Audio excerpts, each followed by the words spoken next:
Putin sparks fears of war with NATO as he visits Kaliningrad. Here's a summary of the article.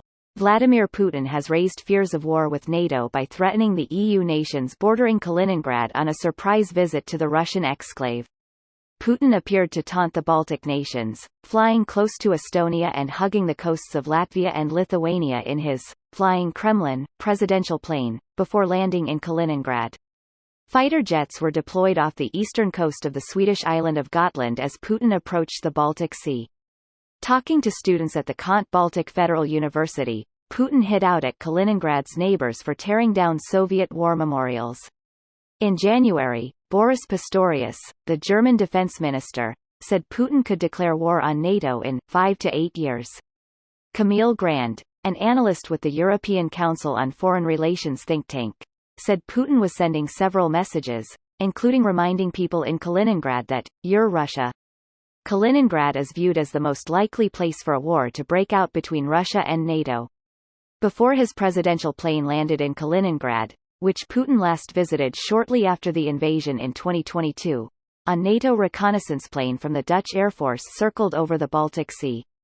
This post received a score of 5,400, with an upvote ratio of 89%. Here are the top comments in response to this article. Media sparks fear of war with NATO as the articles need to keep getting more and more fear-mongering in order to sustain clickbait effect. Crazy how a president visits a part of the country he is running, and the world goes crazy. Imagine how stupid we would think Russians were, if they reacted the same about Biden visiting Alaska. While I think we can all agree that Putin is a thundercunt, this is still too much. Just trying to spread fear for no reason at this point. When the president visits regions of the Russian Federation, it is not a message to NATO countries, Kremlin spokesman. So, it's definitely a message to NATO countries. Balance that against the media's desperate need to make a mountain out of a molehill. I wish I could get a refund on the time spent reading the article.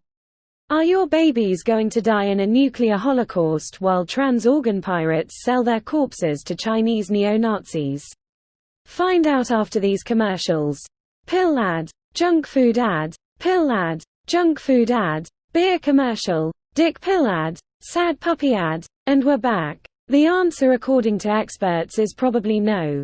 Coming up next, will the Catholic Church ban gay people in schools after the recent Republican proposed bill?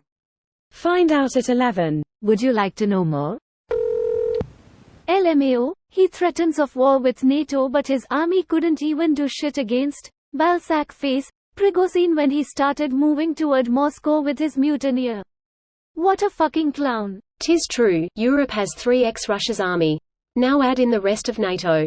But it's still best to be over-prepared? And like 10x the economic breadth. Yet we can't even match their artillery shell production. It's strange, everyone seems to say how mighty and powerful we are, yet all the generals for some reason call our armies understaffed, under-equipped and incapable. Are you guys referring to the US Army that you hope will come and bail out EU? I have always heard that NATO relies mainly on air superiority, which would mean they are less reliant on artillery. If they are expecting a bigger war, producing more artillery wouldn't help with that. Assuming NATO relies on air superiority tactics would definitely help Ukraine though. Until they get air superiority, I wouldn't be surprised if West just knew that if we join the fight, we won't need nearly as much artillery as Ukraine currently uses. Do we have enough air without the US under Trump? We have the same amount of air. It's just under Trump it was hot air, which made it more vulnerable to heat seekers. Biden's air is cooler, enhancing our stealth capabilities. This video was automatically created by Reddit to speech. The article and comments in this video were selected from Reddit according to their upvotes, and any paraphrasing was performed by smmry.com, without any human intervention.